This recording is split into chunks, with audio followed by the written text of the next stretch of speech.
Welcome to Season 2 of the Workforce Situation Room, where we spotlight some of the promising and innovative solutions that address some of our most pressing workforce and economic challenges.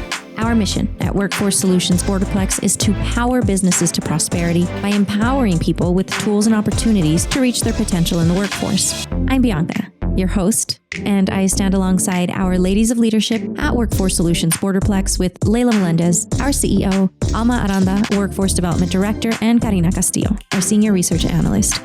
In this room, we all believe every situation has a solution. For today's episode, here's the situation. The concept of needing to have dedicated months to highlighting women in the year 2022 is a blatant reminder of the slow progress of gender equality. Okay, so we're talking about Women's Month this episode, and I found it really interesting that in the past 2 years, as women, we're actually in the middle of history. We're creating history right now, and I thought it was very significant for this episode. And we have our usual guests here. Alma wasn't going to be able to make it today, but we did bring on some insight from another guest, Mrs. Dale Grant, who is the founder of Grant Associates. So Dale and Leila, one of my first, of course, being the fact that we're making history with what's happening with the workforce, is that we know that almost 2 million women on a national level have left the workforce since the pandemic started, February 2020.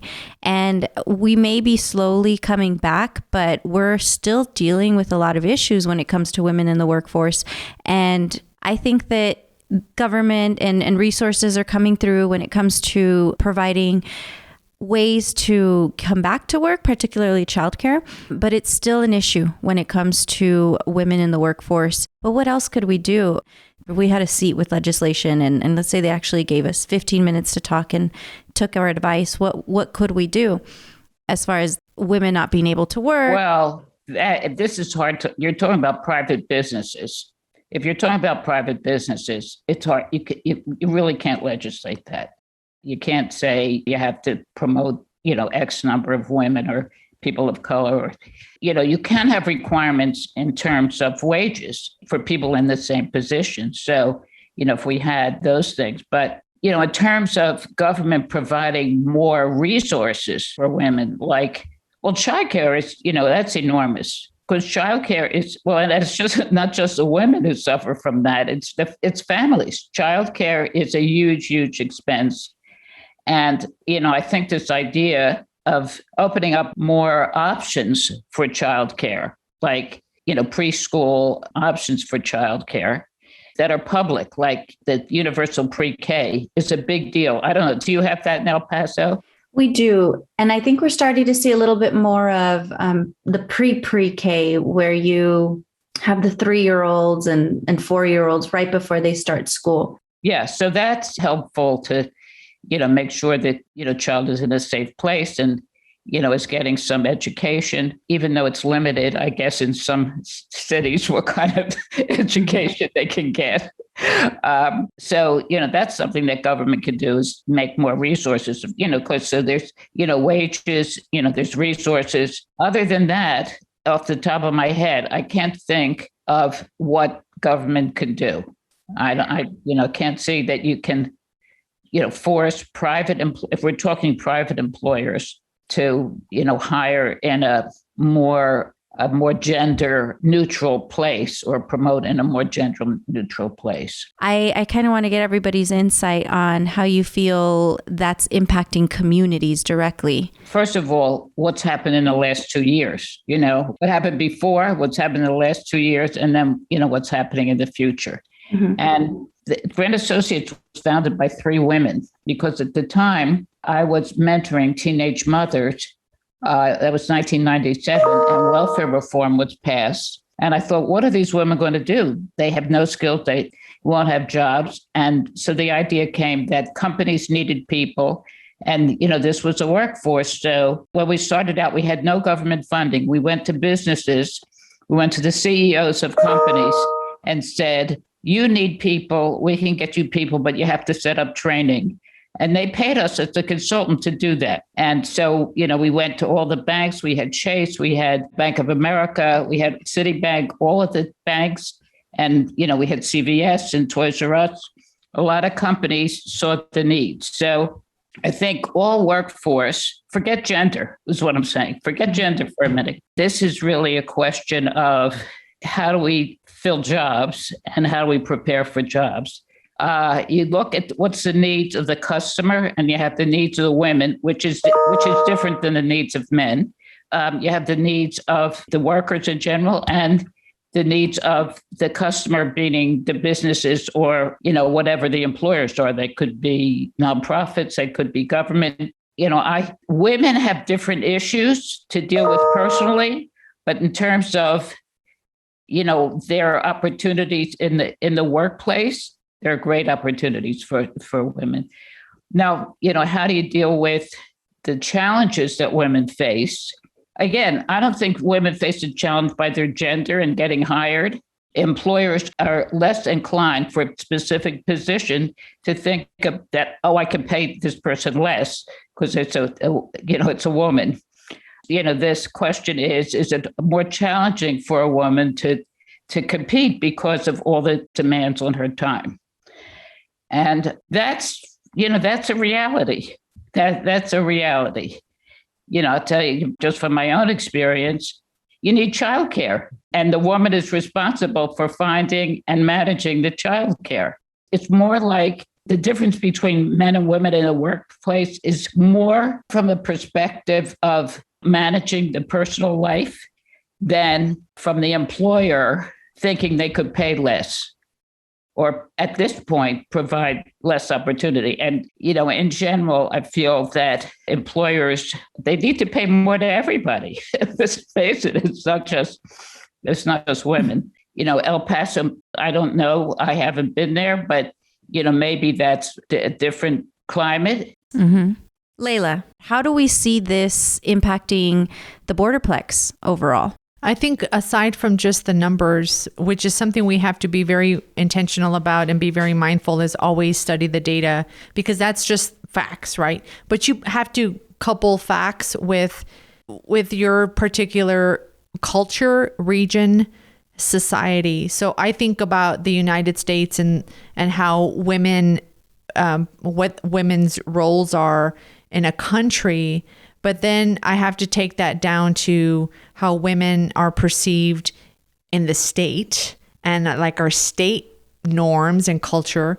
And then regionally, here locally, how women are perceived and what their roles are in the local community, which is so prominently Hispanic. And all of those things together with data are very special and unique to El Paso. And we have to the way to make strides starts with locally in our neighborhoods, in our communities, in the places that we live and work every day, and then share that process with the outer bands and into the state. And then you take those things and push them out to the national level.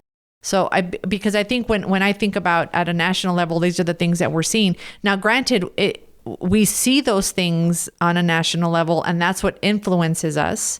So we see the Women's History Month. We see all of these different things happening at the national level, so many activities, so many events, so much attention. And that's a good influence, and it draws our attention to it. But how do we do that here? Governments are, always local, especially local governments, making choices about how they spend their money. And so having a population that presses for these kinds of resources makes a difference. Absolutely. Mm-hmm. When it comes to Women's History Month on my block, what am I doing about it, right? On my block, in my neighborhood, in my community, in my workplace, in my organization. So how do I bring those two worlds together? What I see on the national news every day versus what I actually live and breathe and can do day to day. So, right. And then, understand when you see numbers and data and you see millions of women or numbers of women and all of these things, well, I'm one and I'm just one of those. So where do I show up in the numbers? Where do me and my family and my aunts and my mother and my daughter, where do we show up in these numbers? It needs a constant awareness on our part. in not just at a national, what are we doing to allow ourselves to be inspired and motivated, but then give ourselves the space locally to move in that direction?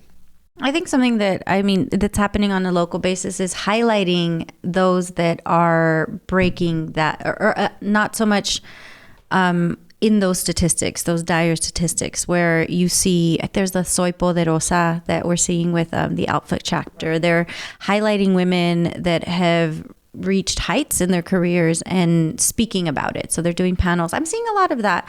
And that's inspiring. That's definitely something that we can continue doing. You know, I'm active in something called the League of Women Voters, which is nonpartisan, but, gets people to work. So we have this program called Running and Winning, where we have women who are in office come and speak to high school girls and talk about their experience. And so the questions are like, what gave you the confidence to run for office? Being a female, and, how was it? And, my community now is, a high percentage of Latinos, mostly white. We have not one Latino in office, not one. And, this is really disturbing to me. So we got a grant from this program to, have more diversity in voter registration. So I guess the point is that, it has to be at all levels. If, we're working on women equality, it's not just in the workplace. We have to see it. Like if women are more in public office, we see the potential. If people of color are in a public office, we see the potential. And, that will make people move in a direction of not necessarily being there, but aspiring. Because the aspiring is the important part, because you have a lot of good experiences on the way. In terms of programs, we're doing something already, but you're right. We need to kind of champion those moves more loudly and more consistently, and maybe not just in March. That's exactly right. Because I look back and I think of other women that I've known for years, or I knew a long time ago that they did it, but they didn't do their achievements because they were doing it for women, or because they did it because they loved it and they were good at it, and they achieved great things without the gender construct, just their human ability, and make it normal. That's the point, right? Is not make this a month of women, but this is who we are all the time. Like, we can do this. We can function like this, and we can be this awesome and fantastic all the time. And it's our normal. So it's like our normal selves all the time. It's not just a speed that we can achieve. It's like a Corvette, right? You think of a car, it can, on the freeway, it can go these many miles. Well, women go that way all the time. It's like, we've been awesome this whole time. You're just not noticing. We're always Corvettes. What's the big deal? You have to have self-validation of what you value. What are your strengths? Where you need to improve. You have to be heard. And not only here between women, but between all men and women. Okay, this is what is happening. We need to do something. Because you need to be learning. Be ensuring that you always learn to be better, not because you're a woman, because you wanted to succeed in your life, right, like any human being. Correct. That's absolutely right. Well, let's start with the education levels for men and women. So, there was a gap between men and women in terms of education levels. And that has partly to do with childcare issues too, because, men could take courses after work and take more courses, but I don't have the statistics, but it would be interesting to look at what is this pay gap really attributed to? Is it, education levels? Is it past experience? And, this is not just about women, it's about people of color. So when we look at those gaps, to what extent is it discrimination? To what extent is it education level? And to what extent is it experience level? And my feeling is that employers have to promote for potential. And we always did that, Grant Associates. If you promote for potential, and I think in one of your podcasts, you talked about that, it's not just putting someone in position because they could do it, they've proved they could do it, but it's that they have the potential to do it. And I think that goes doubly for women and people of color. because they haven't had the opportunities that employers may be looking for, but they do have the experience that employers need, because employers are dealing with a diverse population. So the people who come from diverse backgrounds bring a perspective that's very key. And we're talking culture. You mentioned culture a little bit, and culture, the primary responsibilities that fall on women is cultural across the board. Hispanics maybe more so, or this area much more with the machismo culture. And I'm going to say the word. It happens and it exists. Yes. And that's here in the Borderplex. Well, is it cultural? Well, I think it's probably true in all cultures, actually. I think it's true in all cultures that, that the child care responsibility. I'm lucky. I'm not allowed in the kitchen. My husband is taking over the kitchen. I used to make the salad. Now he's taking over the salad. Yeah, but there are there's responsibilities. Yes, that women have that. There's no easy solution for unless. But it's a culture. It's a way of being. It's ingrained. It's social DNA. And that what you're saying is making this known more loudly every single day and having people notice that we're Corvettes all the time is the way you're going to flip that culture. But that's going to take generations. Yeah, I think that the where the harm is where it's oppressing a person's own ability, right? So when I think back on my life and my upbringing, and if there were things that were certainly I felt, and I know now that there were moments that I was conditioned into thinking, well, this is just how women should be, right? And in the moment, I thought, okay, yeah, well, all right, yeah. What difference? I didn't know that, right? You just kind of go with the flow. But having the awareness, and that's the difference now. I see myself when I was 20 years old versus my daughter, that she's 20 years old, and a very different awareness of the two people. You probably see that yourself, Karina, with your daughters, right? They think differently than what you thought when you were their age. And that's good. That's okay. That's part of life. Where I think the harm is where we prevent or we keep women and men from thinking that they can't function differently than what we think that they can or should function, right? And so that's the harm of a culture, is oppressing, like self-oppressing one another. Whereas just allowing that free thinking, free will between men and women without holding the other one back. And how is the difference, like 20-year-old daughter versus 20-year-old Layla, or even with you, Karina? What's the difference with your daughters now and their mindset, even how they approach the cultural oppression that Layla's talking about versus how you saw it when you were young? Tell us a story. When I used to be young, it was like the father was the power of the house. Mm-hmm. The mom was always in the house, cooking for the family, taking care of the children. And now it's different. Like we kind of have share responsibilities.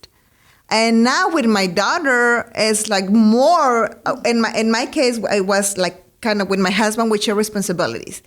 But with my daughter, it's like more aggressive. They want to like buy the world and do anything to succeed. So they think different. They I don't know if what they have in the education, maybe the media, maybe all does give them power to be like, oh no, yes, I can do it. I can run. My daughter is a track. She runs track. And then she said, I can do it the same as he's doing it. Mm-hmm. And before it's like, oh, it will take me a while to do the same as this man. That's what I see. That's exactly what I was saying earlier, is the influences that we're exposing ourselves to that's challenging that thinking, right? Where our daughters see this and they're like, yeah, why? What do you mean somebody was holding us back? What do you mean somebody told you couldn't do this? That's just how it was. But the danger comes where if me or Karina were to tell our daughters, yeah, this is You have this desire and you have this belief that you can do as well as men, but you really can't, right? That's the danger. So we need to allow them to think and be aware differently than how we were aware. By the way, I now have 2 granddaughters, so I'm invested in women. So, but, in terms of this, that was never an issue for me, but I understand what you're saying. And that's, I didn't think of it before, but it's something we could work on. It's, definitely something we can work on. Yeah. I mean, I think when it comes to my daughter, she challenges me in a way that I didn't challenge my mom, because the mother was not the one doing the discipline. And it was just a different interaction on her part. She doesn't see a boundary there. She just does it. It's her complete choice. There's choices that she does. She absolutely says, these are things that I don't want to do. Not because I don't think it's my role as a woman, but because I don't have an interest in it. It's an act, like she knows exactly what she wants and doesn't want, but not because of gender or because there's a norm, a social norm that, well, that's a guy's thing to do. No, I mean, she just either doesn't like it or not. I think those are the differences. And yeah, I remember, moments of just being, this is what, and my natural instinct wasn't to do girly things or what a girl should do. And I was quote unquote corrected and told but you have to do that. You have to do this. Now trying to tell my daughter that no way. And she, because it's just like, they're just that they have, I think their biggest, the world of women today, our most powerful word, I think, is why. Why does it have to be that way? Why do I have to do it this way and not that way?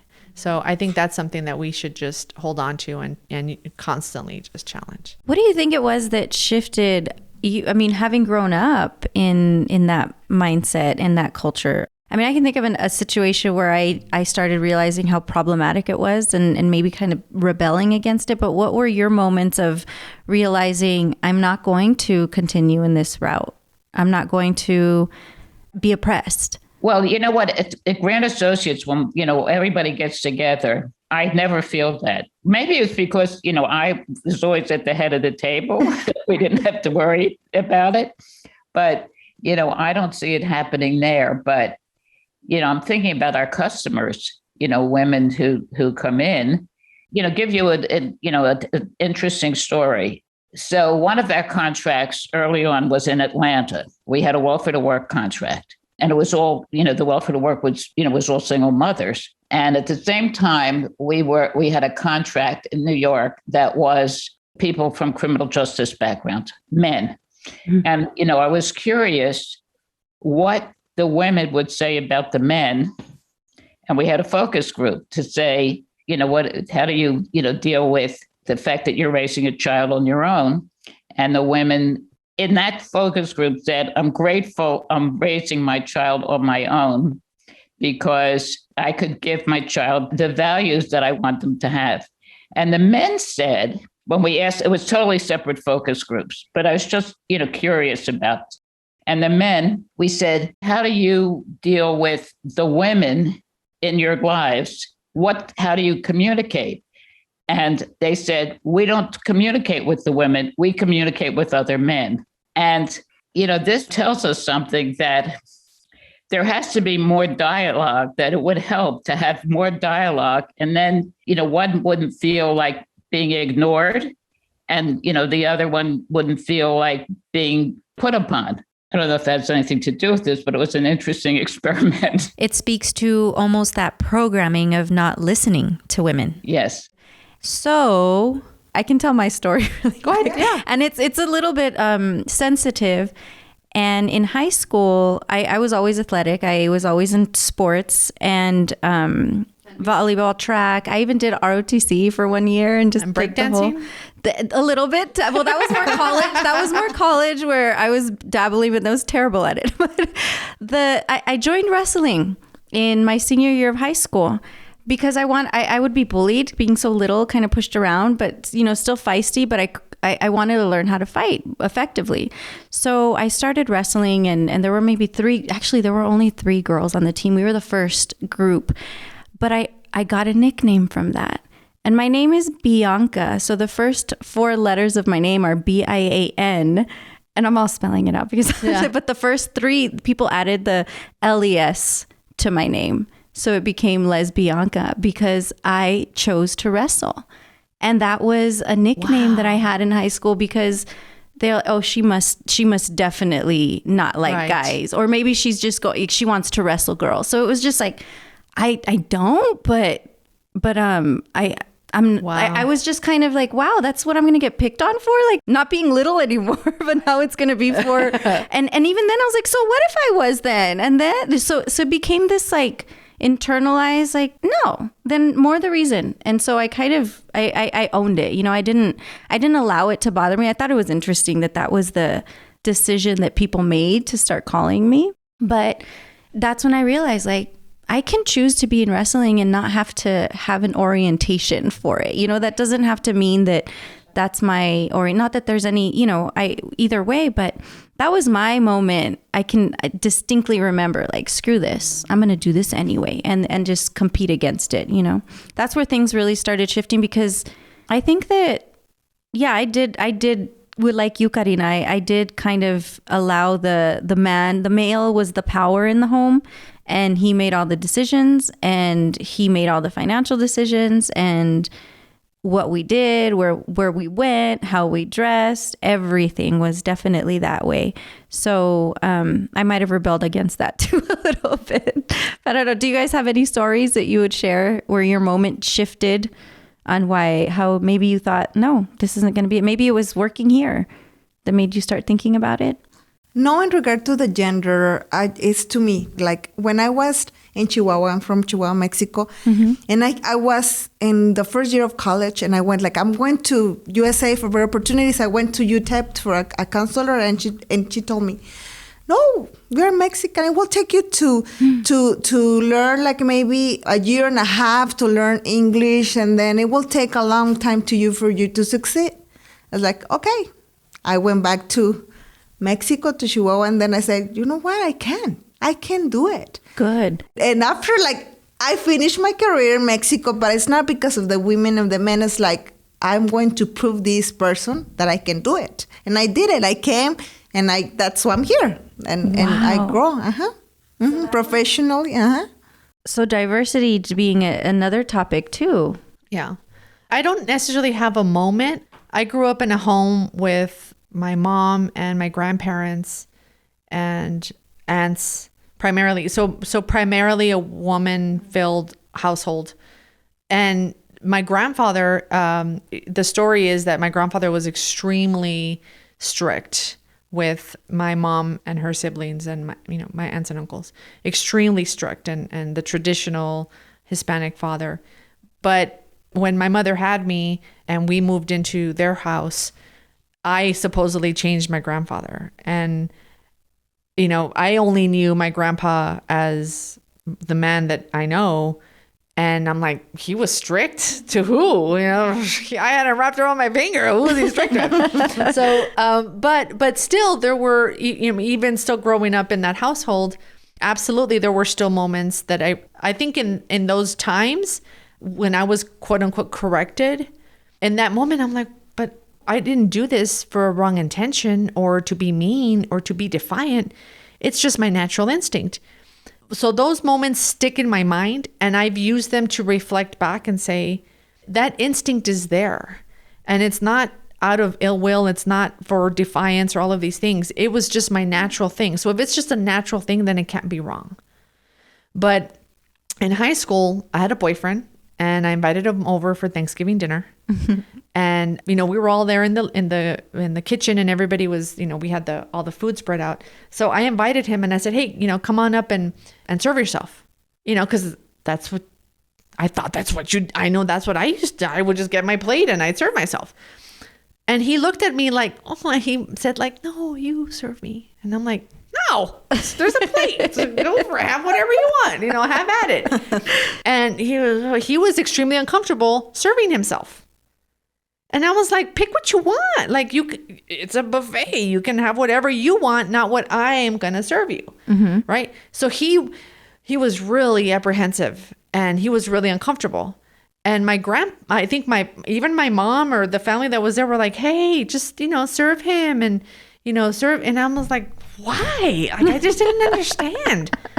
Like, why can't he serve himself? I didn't understand. And then that same boyfriend at some other time, they're at my mom's house and everybody was in the living room but him and I were alone in the kitchen.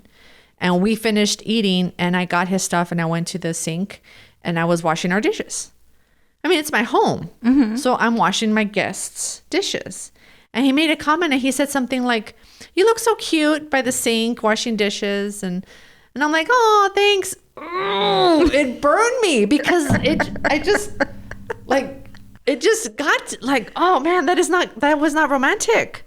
I just didn't think it was not cute to me. But I went along and was like, "Oh, thanks." But what I mean? Went along with it. I went along with it. Those two moments have stuck in my head all these years, because so there's been those little things that in that time I'm like, I wasn't doing this for any reason other than to like the specific task at hand: serving food, putting food on the plate, or washing the plate. There was no gender or anything about it. They were made that way by our culture. Mm-hmm. That's the line that we need to be very aware of, right? And anyway, so I think back to those things now, and I think like, I didn't make a fight of it or make an issue or blow it up, but I just remember thinking, and I say, yeah, those things are okay for my daughters or anybody to naturally want to do, just because it's just a thing to do. It has nothing to do with the gender. And it's still happening, no? It's still happening. When you go to the doctor's office that I take my mom, you will see more women taking care of the elderly. Absolutely. What you don't see men. When you go to pick up your children, you see more women. You see 1 in 10. Just like you don't see men doing those responsibilities. Why? But because we continue, even though we are in the year 2022, we are continuing with that. With my family yesterday was saying, okay, we need to save money because we are going on vacation. And then my daughter say, oh, mom, then you have to cook more. Why she didn't say, Dad, why don't you like help my mom to cook? I was like, you says like, mom, you have to like, let's do it in this way. But why mom? Why no both? That's true. Yes. And then it was like, you have the culture. It was like we are in 2020 and it's still the same on that. Why we don't change on that is the culture.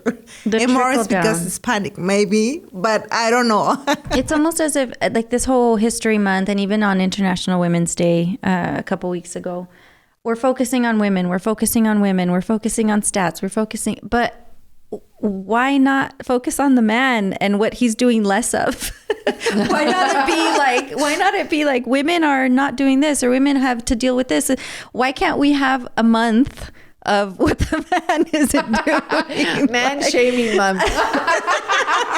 No, but I'm just saying like shift the conversation, because the narrative is focused on that. The narrative is focused and maybe because we continue focusing on it, it just continues to be a thing. There's really like not resolution. I don't know. It's more that's just more my maybe a theory. I don't know. But maybe we start pointing out how many men are in an industry versus how many women aren't in an industry. I wonder if that would make a difference. I think, yeah, some correct. I think that's, yeah, it's absolutely not just the gender norms, but the cultural norms and how those two things layer on top of one another, for sure. So Dale and Layla, I have to ask, as leaders, what are the conversations that you have with your leadership and with your team in general to maintain that diversity and inclusion culture? Well, it's something we work at, number one. It's something we work at, so we're always, looking at the data to make sure that, we are, in terms of gender and race and education and background. So, we look at it and know what we have to work on. And, I always felt that we have to be a little bit forgiving because we're hiring for potential. We have to be a little bit forgiving for, people who are minorities or women and, give them a chance to perform. Because if you look at the data on paper, you see one thing, but, people coming from different backgrounds bring experiences that are important to the work that we do, particularly to the work that we do.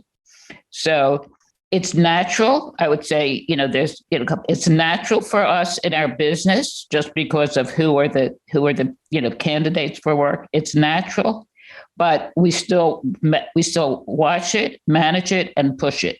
But for me, it is hard to see those things all of the time and to be so aware of all of the things because the society and the cultural norms they dilute they overwhelm, on the daily. So you're just conditioned into this thing until something zaps you, like the conversation, when you have these moments like you had with Dale, where unless you get zapped, we need to get constantly zapped, right? It's just that it's the opposite. We have a norm, and then one zap.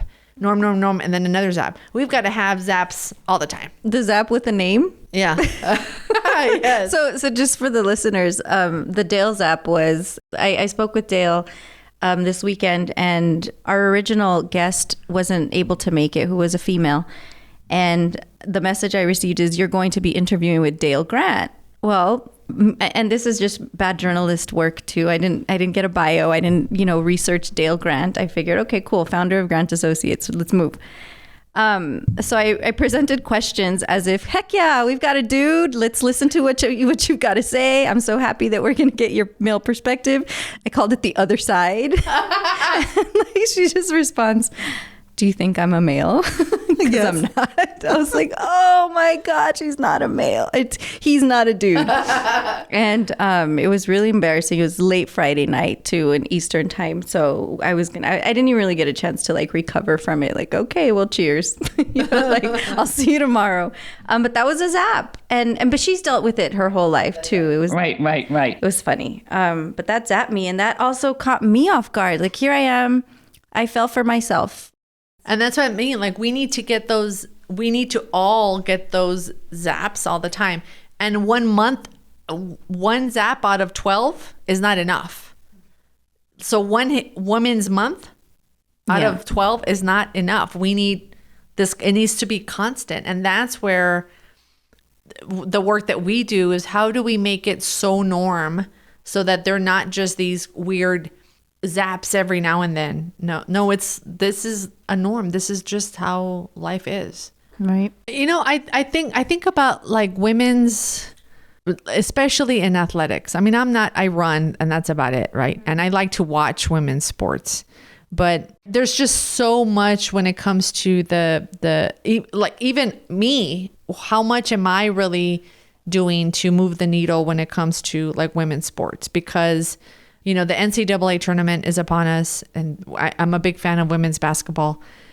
And the ticket prices are even just amongst our university and the men's and women's teams, the schedules that they have, the hours that men get the prime time schedules, 7:00 Thursday night, Saturday evenings, Saturday, 7:00. Women, Sunday at 2:00. It's that's in the middle of my laundry cycle. You know what I mean? So it's hard to, where is the system going to make a different change? And we have a woman university president. I would love for her to say, I'm going to put the women's basketball on Thursday at 7 p.m. And so what if only 10 people show up? That's where it is. That's okay. The point is that they deserve just as much prime time as the men. So and so I think that on the opposite side, you hear, well, but they don't generate enough revenue. They don't generate enough revenue because they're on Sunday at 2:00.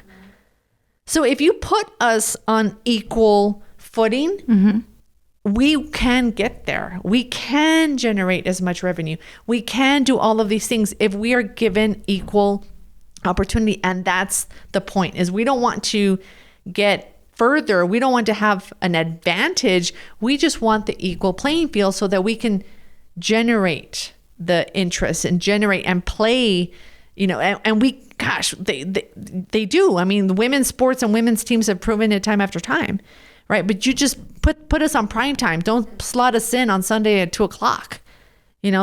Of course nobody's going to, and then Sunday at 2:00, in order to get people in the door, they charge less. They charge less. Well, yeah, I'm not going to make enough money. Yeah. So the system kind of like on its own doesn't give you they lower the bar, yet I have a further distance to go to catch up. So make those movements. How do we make it a norm within our wheelhouse, though, when it comes to workforce? I mean, we've already started, talking about a few things with the paternity leave, like the best place for working parents. We've started with the women's committee and getting, training going for women, putting women into more male dominated industries little by little. And the fact that the majority of these businesses are private employers, there's really not much we can do to force anything, right? But so what could we do as a workforce development board, even on the industry of economic development, to start shifting and making it less zaps and more of just the constant buzz?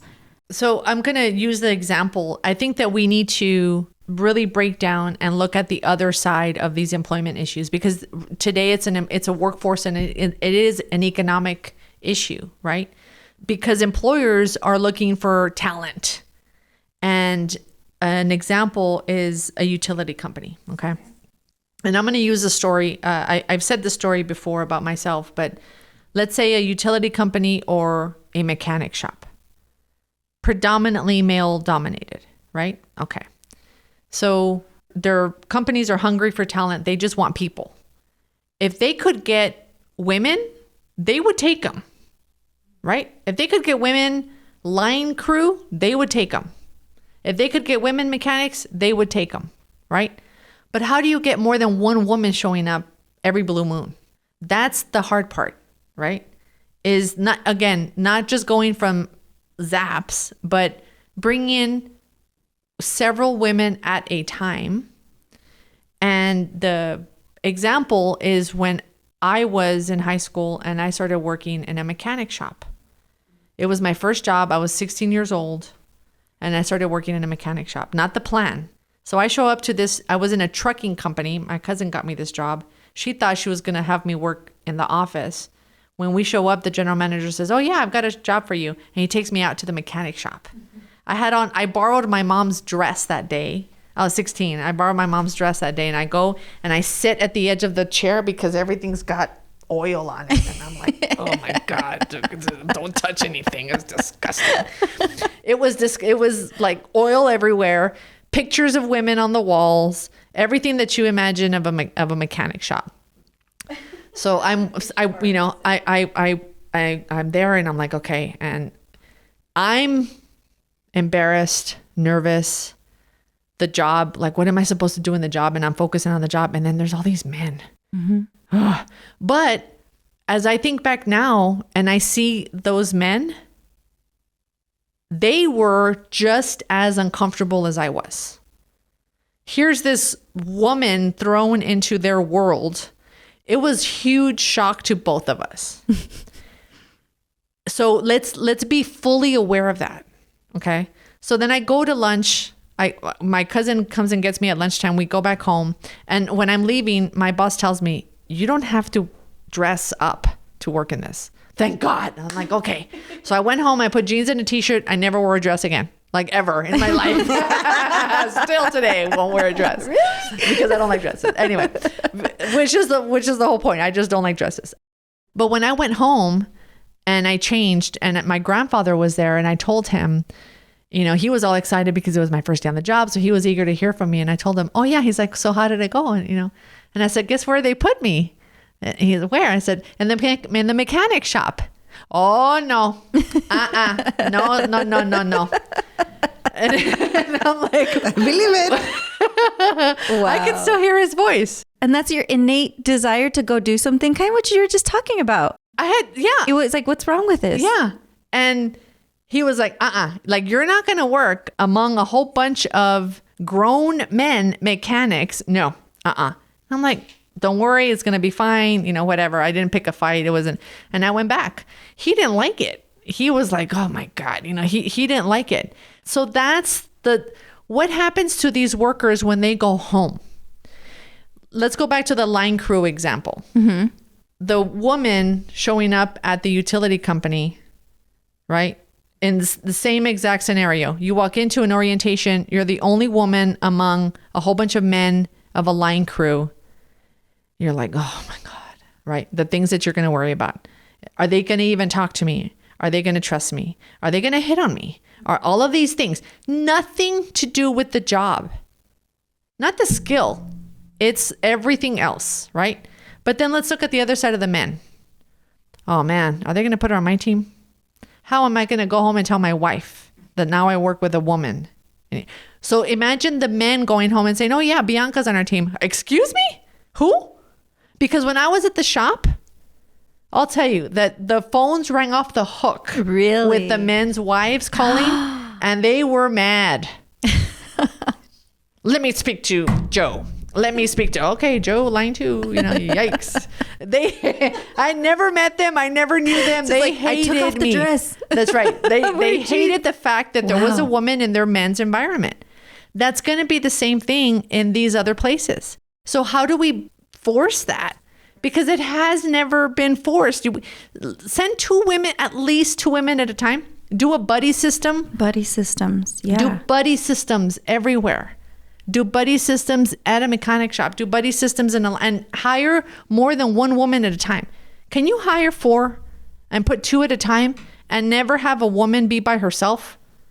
Right? Not only for a safety thing, but for her peace of mind, that she's, she doesn't have to deal with all of the other stuff, and that the guys don't have to deal with, like, lessen that and start there. That maybe what could be a start is start buddy systems with these male dominated industries or male dominated jobs, where it's not just one quote unquote token woman. It's like you're literally making an effort to hire more talent. So group them, but be very aware of what those issues are. Don't pretend that they don't exist. Again, they have nothing to do with the skill. It's the stuff that isn't taught in the line crew class, right? It's the stuff that we know exists when you go back home. Picture what the woman worker and what the male workers say to their families when they go home. How was your day? Oh, great. I'm the only woman in a group of 10 line crew. What is her husband going to say? And what are the wives of these going to say when, oh yeah, Bianca started with us. What does she look like? How old is she? Checking my Instagram. Exactly. That's exactly right. Be very aware of those things, and let's figure out a way to lessen them and say, yeah, not only it's Bianca and Karina.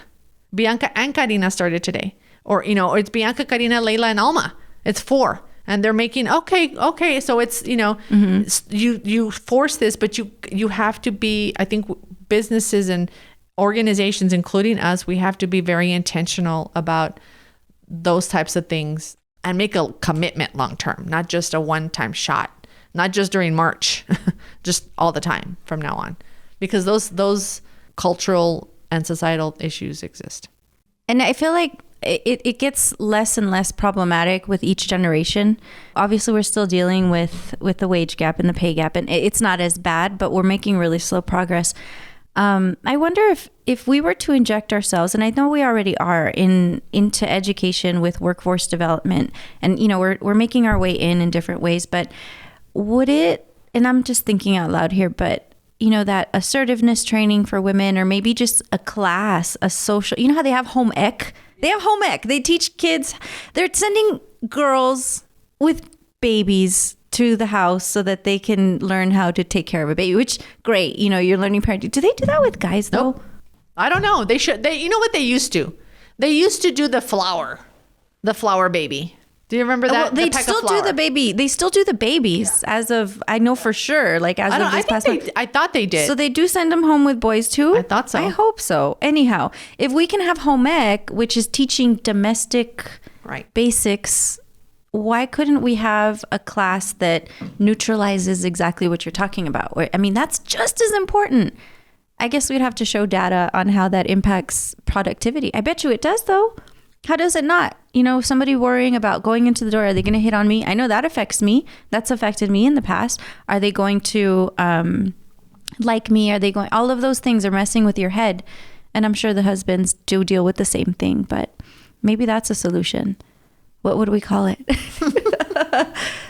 Like, I think even the language of home ec or wood shop, they have that connotation of gender bias. Mm-hmm. Make them as neutral as possible and try to get away from that, whatever that the wording that we've always used is. Make it something different. Of like, how would you describe home ec? Because men have to deal with home economics just as much. They have to deal with the cost of maintenance and the cost of plumbing and the cost of groceries. You know, they do. We just don't think of it that way, right? That's true. It is home ec too.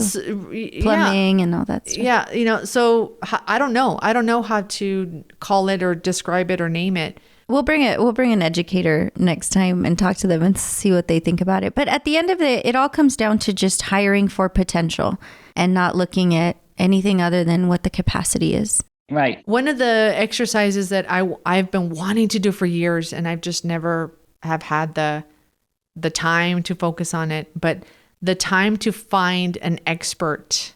And maybe now with work from home, maybe now's the time to do it. Mm-hmm. But looking at our own job specifications and removing gender bias in the language and the words that we use in our job descriptions.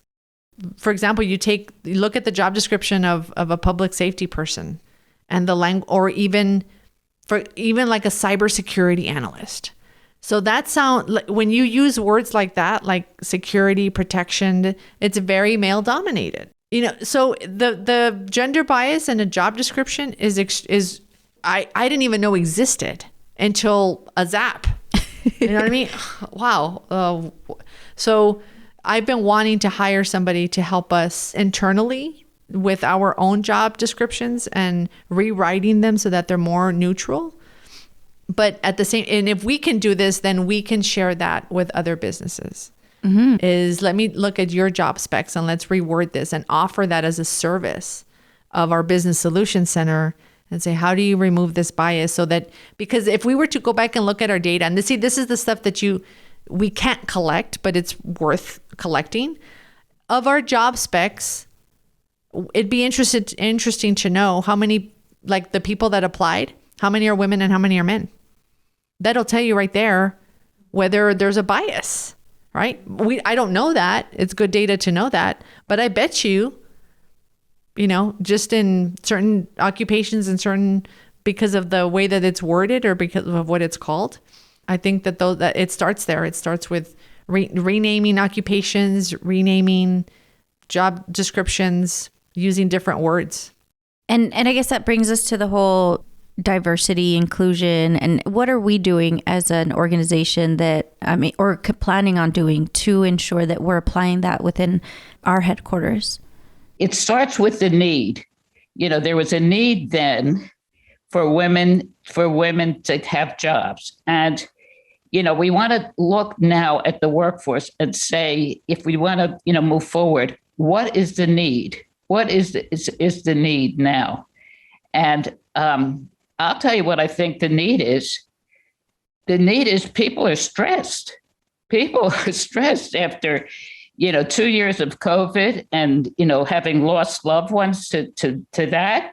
And now we have this war that's, you know, everybody's, you know, even if you're not paying attention, you're afraid. So people are stressed, and, you know, that companies need to realize that they have to provide support for men and women, you know, in this time. It's not just childcare and, It's not those. It's also some support for wellness. And, if we look at what the customer needs, I just had this conversation with with my Brand Associates team, is that we provide wellness for our employees.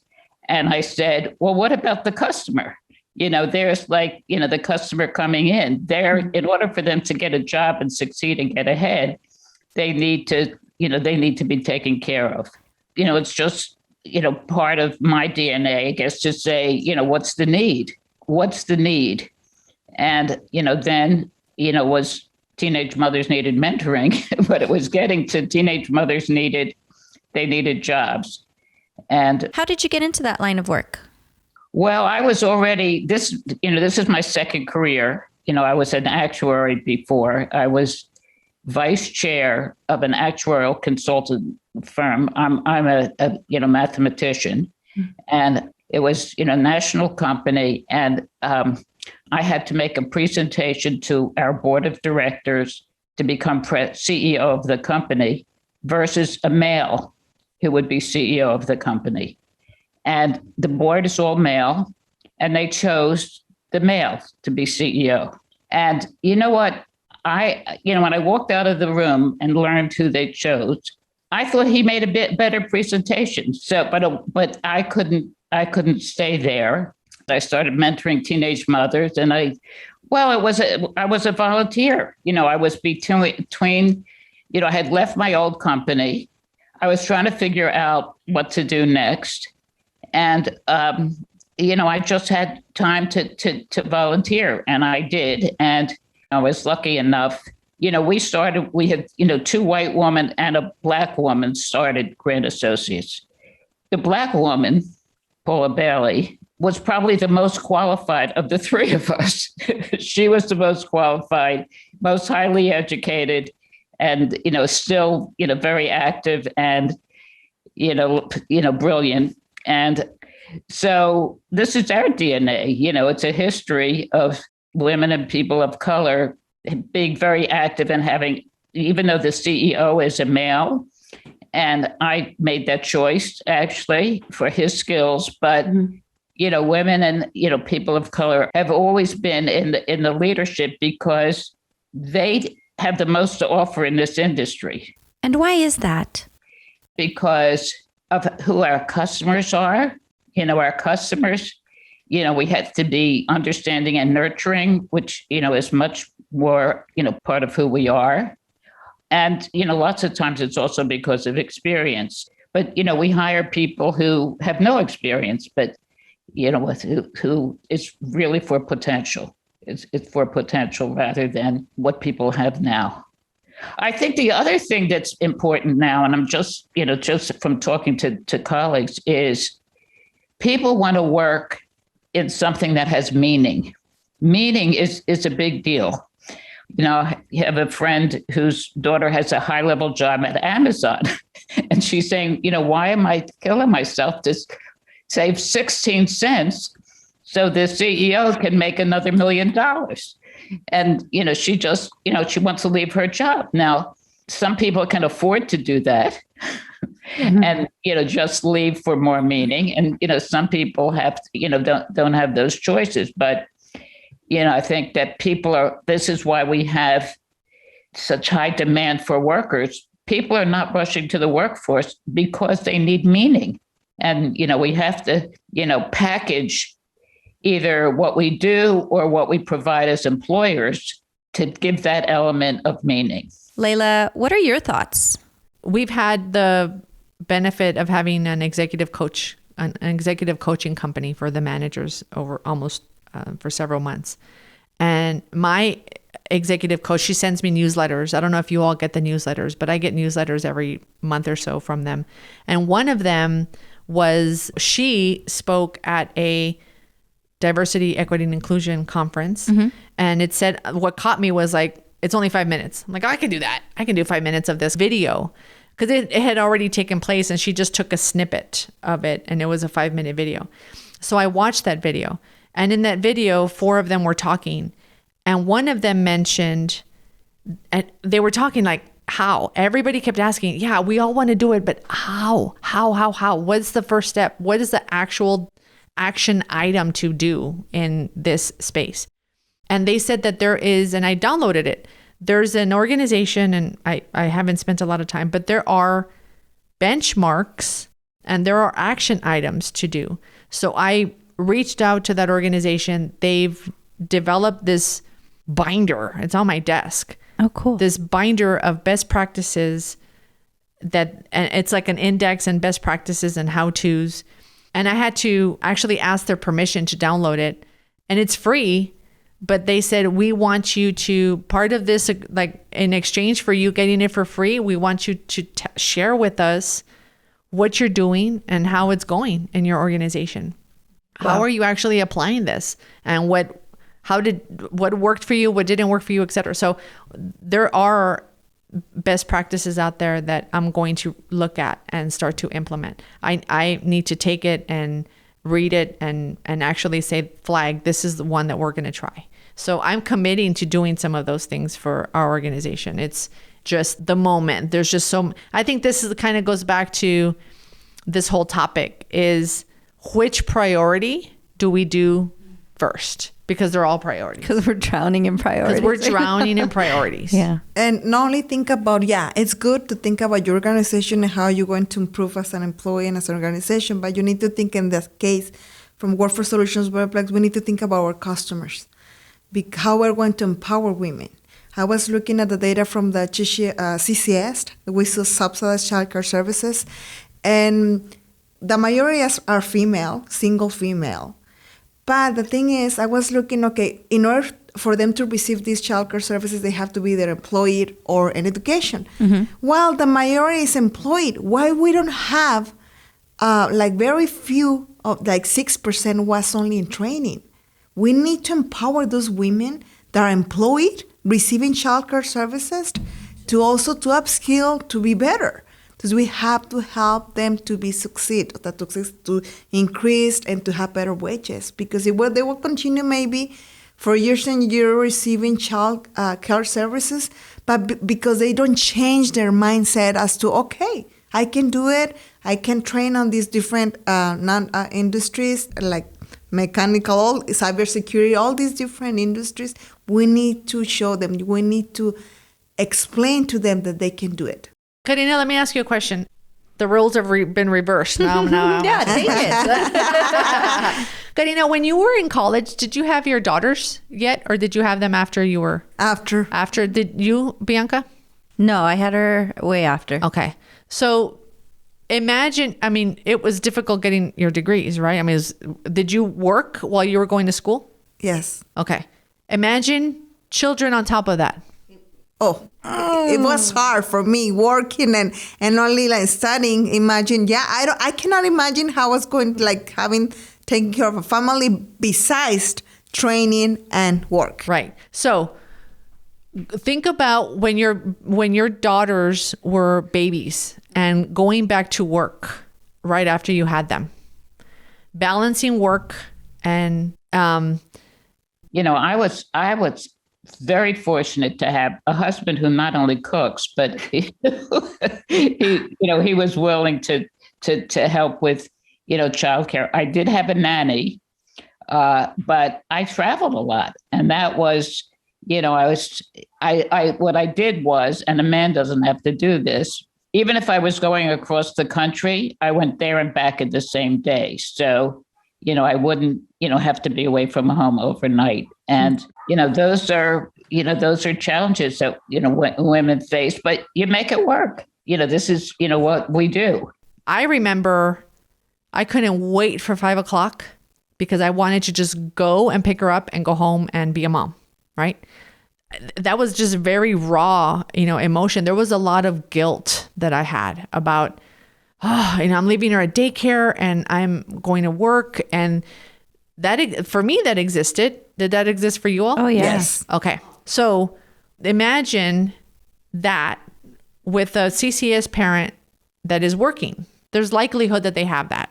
Throw in this opportunity to go to a training and to learn, right? But there's a sacrifice that has to happen, which is, well, if you're going to go to school, you're either going to spend less time with your child or you're going to have to work less to make up for that time. Mm-hmm. At no point is the child increasing their access to their mom. It's only going to either stay where it is or get less, right? That's what moms weigh. Am I going to be a better mom if I work more or go to school more, right? For me, it was, and I think a lot of women go through this, for us, we equate our personal improvement at the expense of parenting, being a good parent. So how do we make those two things not collide? For me, it's been looking at the high quality education options and looking, but I mean, that's so expensive. But you go look at them and you say, okay, I'm going to spend less time because you definitely have your personal goals to improve and to, keep getting promoted. But I realized, I'm going to be spending less time with her and she'll start school soon. But what is she losing out with me that I would be doing with her that somebody else can provide her? There's definitely babysitters. There's definitely childcare, but then you have your high quality childcare. That's what's making it bearable for me. So the guilt will never go away, but it's what's making it bearable. But that's where you deal with, even whether it's low income, middle income, high income, those are still really huge expenses, monstrous expenses. And you might even still be juggling student loans with that too, or taking out more student loans so that you can continue your higher education. So it's a mess. So I think we need to design programs so that they can add and subtract between work and school that doesn't take away from their parenting ability. In anything, how do we increase that, right? How do we get you to work and school and spend more time as a mom? No way. Like that exists. How can all of those things be pluses versus a plus? A plus here is a subtraction here. Mm-hmm. And I think that as women, we think if I plus myself, I'm subtracting from my children. It's extremely difficult for a woman to make that choice. Mm-hmm. To actively say that. And I did that. I did that when my daughter was in 2006, when I decided to go back and get my master's degree. I remember having this conversation with my husband at the time and my mom. And I said, I'm going to be away. I'm not going to be here and I'm not going to be on vacations and I'm not going to do this. But I said, I have to do this now because I'm going to make this sacrifice now because she's at this age, blah, blah. It's only going to get harder as she gets older.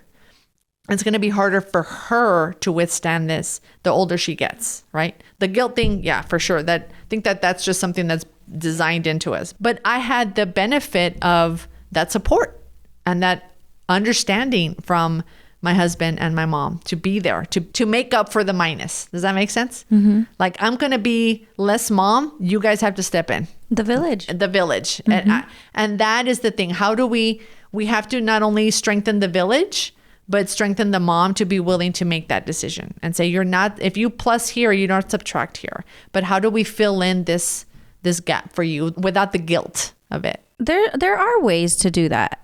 And if I can just really quick, we have to educate women. Like you mentioned earlier, the woman that's going into the male-dominated industry or any kind of industry is walking in thinking all of these things, which is depleting from her energy to an extent. And if we can educate in one way or another, whether it's during the education period, elementary, high school, but if we can really educate the impact of effective time management and energy management, not just because you can have 24 hours in a day and only be capable of doing 2 hours of work because your energy has gone to overthinking something else, mental stability, those types of things, mental health. So if we could also address the fact that you have 168 hours in a week, and of those you need at least 50 to sleep. So you start subtracting hourly, and then you look at how many actual hours you want to dedicate to work, how many you dedicate to education, how many you dedicate. This is how I do it with Ava. Like, wow. I have this many hours, and then I see how much free time I have after I've committed my time to Ava, and I look at those are the hours that I can spend what's the word? Refreshing, whether it's self-care, meditation, running, working out, or doing fun things that bring you joy, to kind of make up for all of the other, but things that revamp energy versus deplete energy. So I think I don't know at what point we integrate that or how we do that as a workforce development board, but that is important because a lot of women, I realize, and not just women, people in general, don't have the capacity to be able to look. I have friends asking me, how do you do it? Oh, well, let me show you my little drawing of my calendar with all my hours. And they're just like, you do it like that? And that's how you do it. That's right. Right. But it's really been what has kept me above water. Feel like, maybe I'm not, but feel like I'm in control to allow for new opportunities and being able to continue developing personally and as a parent. And then also, we're still dealing with the whole childcare thing. That's always going to be a thing, no matter what income level you're at, I think. But maybe we have to also balance in regards to with the employers now, like with the CCS, okay? We have all these 83% of our CCS parents are working. Mm-hmm. Okay, let's see where they are working. Okay, we have all these companies. Let's talk to the employers and let's say, okay, is there a possibility that these moms can upskill and then maybe they will be, and then with employer, maybe they can upskill them. At the same time, not to give more hours going to training, but at the same hours that they are at work. Karina, you just made a really great point that has an idea. I bet you these companies, if we were to look at that list of companies, they probably, through a different line item, make sponsorships for Women's Month or whatever. let's take the momentum on Women's Month. Take that money and say, use it as a challenge. Instead of paying a sponsorship for something for Women's Month, why don't you make it a point to take these women off of CCS in the next year? Mm. But that needs to be a conversation that they have with them because there's implications, right? Very sadly, there are women that have refused their raises because it takes them off of a government subsidy program. Yeah. So how does the employer has a responsibility? My point is that I bet the employers, if they contribute and they pay sponsorships and they contribute money into organizations or things that contribute to social justice, that they have a social justice opportunity in their HR department. Like, let's go find out who these 10 people are on our payroll that are on the CCS program, and let's get them off of the CCS program. That is the social justice project for a company. That's a challenge. Like, don't buy a commercial that says, oh, we love women, Nissan. That's not the point. Go inside and figure out which are those employees that are making this wage and that are on government programs and move them off. That's a social justice project. Right. They could do that with, within their payrolls, pay them enough where they don't need the CCS program. That's so true. There's a percentage of their budget that's going to nonprofits and commercials or the cause, when their cause is right under their own nose. Their cause is, they could run a report and they can find their cause in-house.